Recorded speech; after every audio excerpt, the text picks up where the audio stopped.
امروز می‌خوایم راجع به یه بازی فوق‌العاده جالب و عجیب ساخت کوجیما حرف بزنیم.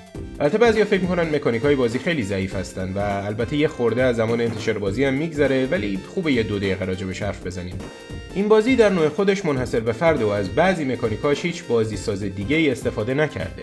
اسم این بازی جالب هست Boktai The Sun Is In Your Hand.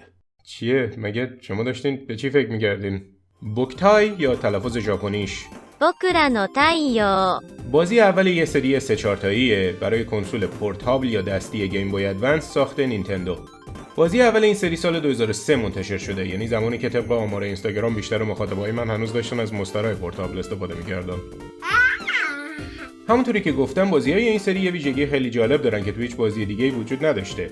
اونم اینه که رو خود کارترج بازی‌های اینا یه سنسور نور هست که میتونه شدت نور خورشید رو اندازه بگیره و از این شدت تو خود بازی استفاده مکانیکی میشه.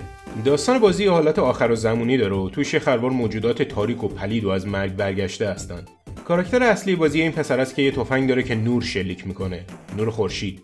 اون وقت استفاده‌ای که از این سنسور نور تو بازی کردن اینه که وقتی بازی رو به سمت آفتاب میگیری تفنگت سریعتر پر میشه و میتونه دوباره به دشمنا شلیک کنه. یعنی برای بازی کردن رسما به نور آفتاب احتیاج داری، ولی اگه زیادی هم تو نور آفتاب باشی تفنگ داغ میکنه و حالا باید بری تو سایه تا دوباره راه بیفته. ظاهرا بهانه ساخت بازی این بوده که کوجیما میخواسته بچه‌ها ناچار بشن هر از گاهی از خونه برن بیرون، زندگی سالم و همیشه آدم سرش تو بازی نباشه و از این پیام‌های بهداشتی مد کودکی. البته قاعدتاً این فقط بهانه بوده، چون اولا صرف از خونه بیرون رفتن باعث نمیشه آدم فعال تر بشه و ثانیاً خداوند پنجره رو آفرید.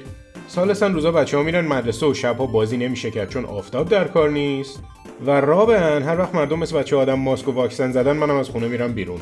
خلاصه اینکه ایده بازی خیلی جالب بوده ولی در عمل یه خورده احمقانه از آب در اومده و بعد از کلی کشتی گرفتن من بالاخره روی امیولیتر راش انداختم. خود بازی واقعا ناشه دهنسوزی نیست. ظاهرا بازی‌های این سری خیلی موفق نبودن و با اینکه اسم کوجیما روشون بوده انقدر کم فروختن که بازی سوم فقط تو خود ژاپن منتشر میشه. نکته آموزشی امروز اینه که خیلی خوبه و کاملا لازمه که بازی که میسازیم یه سری ویژگی‌های منحصر به فرد داشته باشن. ولی از اون مهمتر اینه که خوب فکر کنیم ببینیم این ویژگی‌های منحصر به فردی که داریم اضافه می‌کنیم لذت بردن از بازیمون رو راحت‌تر می‌کنه یا سخت‌تر.